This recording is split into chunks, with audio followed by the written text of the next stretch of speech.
Fala galera do YouTube, beleza? Estamos passando para deixar mais um vídeo aqui para o canal Convictus. E nosso convite é, se você não conhece o canal, queria te convidar a se inscrever no canal, deixar o seu like aí abaixo também, ativar o sininho para você receber todos os nossos vídeos. Eu quero falar sobre algumas características da pessoa que Deus procura. Será que Deus está à procura de alguém? Sim, não. E como serão as características dessa pessoa? Bom, eu separei um texto na Bíblia, Ezequiel 22:30. Diz assim, estou com a Bíblia aqui, ó. Diz assim: e busquei dentre eles um homem que estivesse tapando o muro e estivesse na brecha perante mim por essa terra, para que eu não a destruísse, mas a ninguém achei.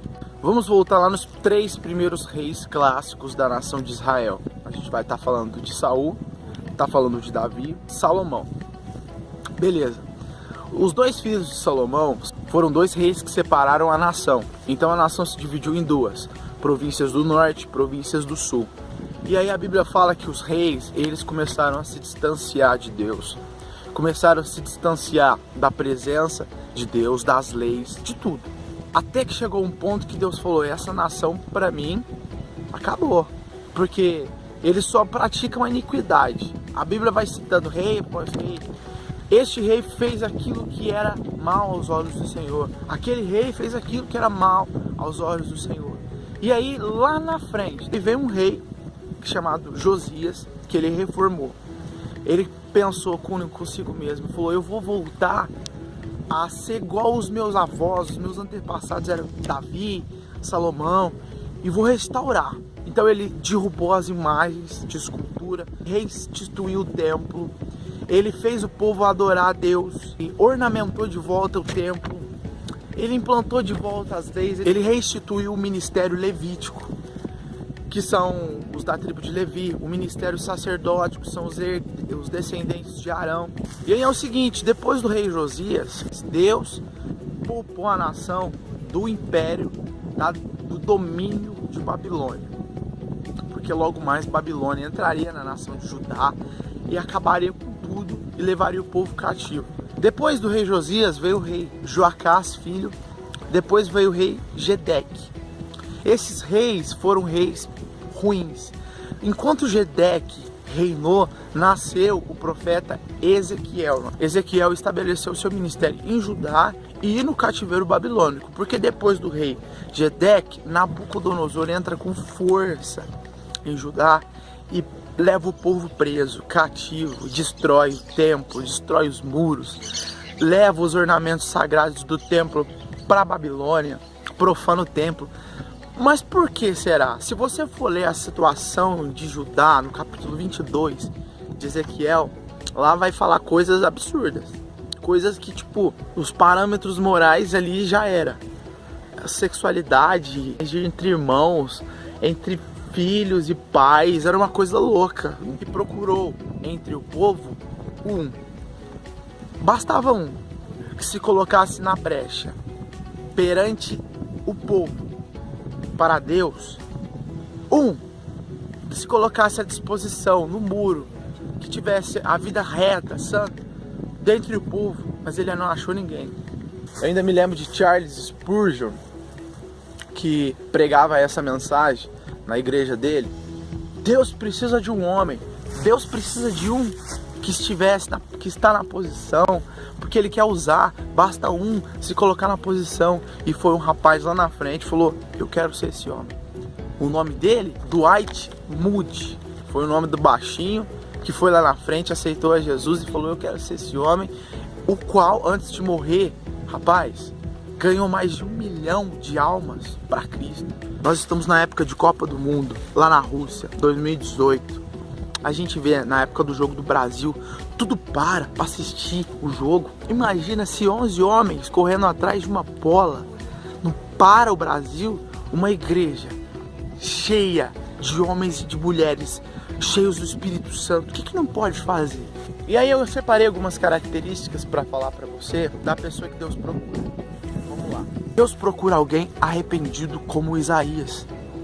Alguém que fala, Senhor, me purifica, me toca na minha ferida, Senhor, ajuda-me. Alguém arrependido como Pedro, por exemplo, bateu no peito. Ainda que todos te neguem, Senhor, todavia, eu não te negarei. Ainda que todos te neguem. Jesus falou assim para ele, antes que o galo cante, por 3 vezes tu me negarás. Pedro falou, quê? Eu? Não. Eu caminhei sobre as águas. Eu vi a transfiguração.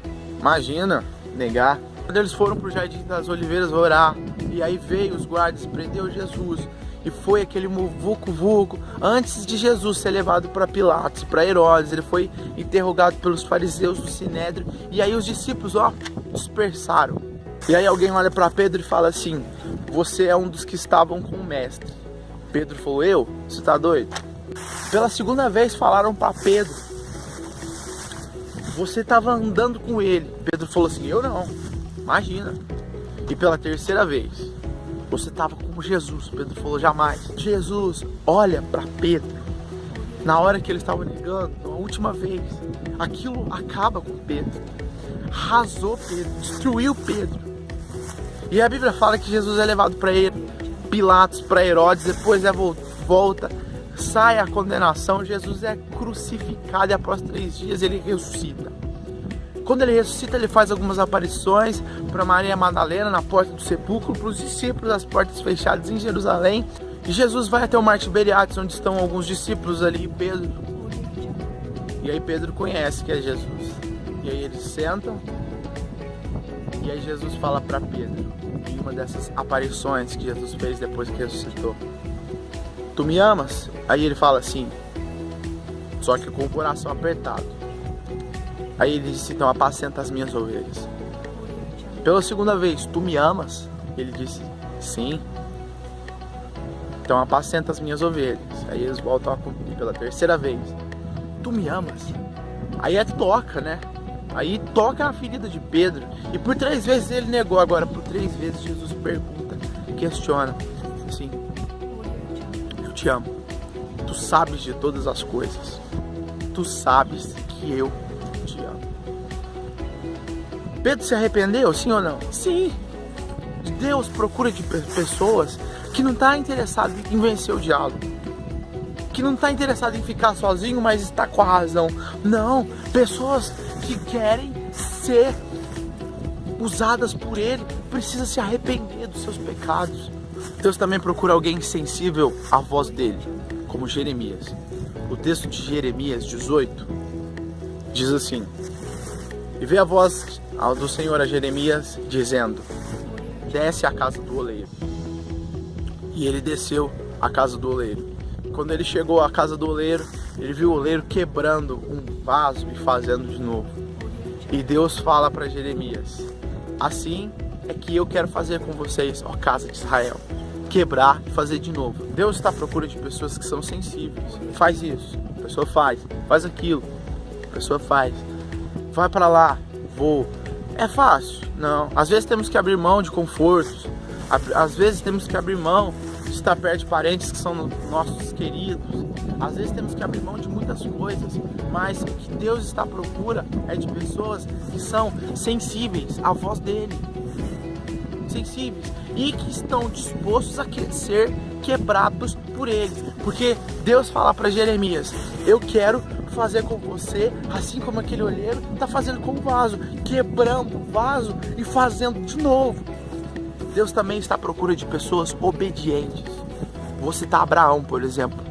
Deus faz uma promessa de que daria um filho, e na velhice Abraão e Sara têm esse filho, e é o filho da velhice, o Xodó. Quando chega em Gênesis 22, vai até o lugar onde eu te mostrar e entrega o seu filho como sacrifício, em holocausto, para mim.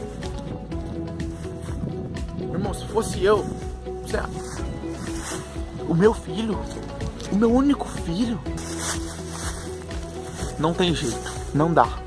Mas Abraão foi obediente, ele confiou no Senhor, o Senhor proveu o cordeiro, ele não precisou de matar Isaac. Lá em Lucas fala assim, Por que me dizeis, Senhor, Senhor, e não vai fazer o que eu vos mando? Não vai me obedecer? Jesus está dizendo para aqueles hipócritas, fariseus, você não vai me obedecer, você vai descaracterizar completamente a relação Senhor e servo. Você não pode se considerar meu servo e nem me classificar de seu Senhor. Deus está à procura de pessoas que sejam obedientes à palavra de Deus. Se você não obedecer, como é que ele vai te usar? O último deles, Deus está à procura de pessoas permanentes. Lá em João, no capítulo 8, verso 31 e 32. Se vós permaneceres em mim, verdadeiramente sereis meus discípulos, conhecereis a verdade, e a verdade vos libertará.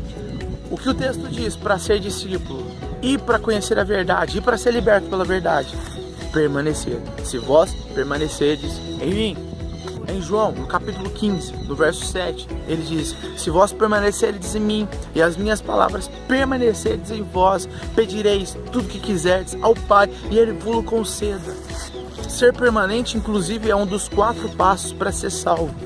Reconhecer Jesus como seu Senhor, crer na palavra dele, obedecer a palavra dele, ou seja, praticar a palavra dele e ser permanente, ser fiel até o fim.